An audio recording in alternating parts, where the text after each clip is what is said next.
17 নম্বর সবক যখন জজম পড়া শেষ হবে, জজম এবং কলকলার পড়া শেষ হবে 18 নম্বর সবকের দিন, অর্থাৎ সকাল 9টা বাজে আইসা এভাবে আলিফ থেকে ইয়া পর্যন্ত লিখবেন। আমি মাত্র 4টা হরফ লিখছি। কয়টা হরফ? আপনি আলিফ থেকে ইয়া পর্যন্ত লিখবেন, লেখা বাচ্চাদের পড়াবেন। বড় তাকান, তাকাইছেন? হাতটা উঠাও সবাই, আঙ্গুলগুলো উঠাও। বলো, 3 দাঁতওয়ালা এটার নাম তাসদীদ। 3 দাঁতওয়ালা এটার নাম তাসদীদ। 3 দাঁতওয়ালা এটার নাম কি? 3 দাঁতওয়ালা এটার নাম তাসদীদ। তাসদীদ ওয়ালা হরফ একত্রে 2 বার পড়া যায়।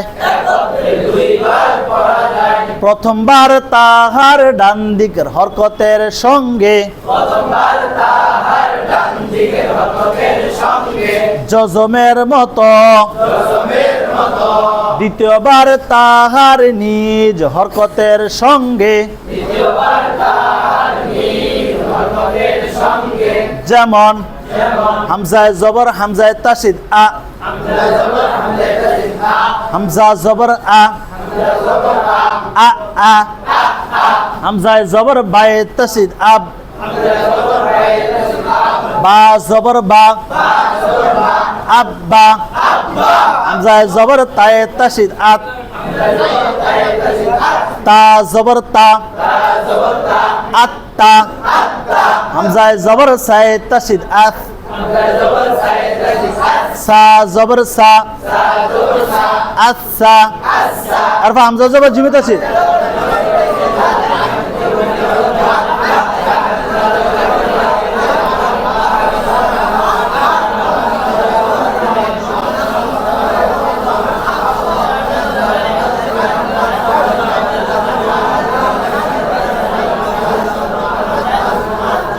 হ্যাঁ, বানান করে এমনি পড়াইবেন, পারবেন?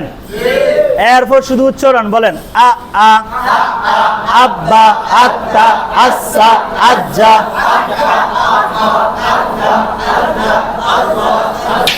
হ্যাঁ, পড়াই দিছেন, শুনেন, পড়াইছেন। এখন একটা বাচ্চা দাঁড়া করে দিবেন, ওনারা পড়াইবো, পড়বো 3 দিন 4 দিন। এরপরে জের দিয়া ঘুরাইয়া, এরপরে পেজ দিয়া, এরপরে বায়ে জের দিয়া বায়ে পেজ দিয়া ঘুরাইয়া ফেরা, এটা পড়ায় 15 দিন রাখবেন। কয়দিন? এই তাসদীদের কাজ অনেক গুরুত্বপূর্ণ কাজ, ইনশাল্লাহ পারবেন।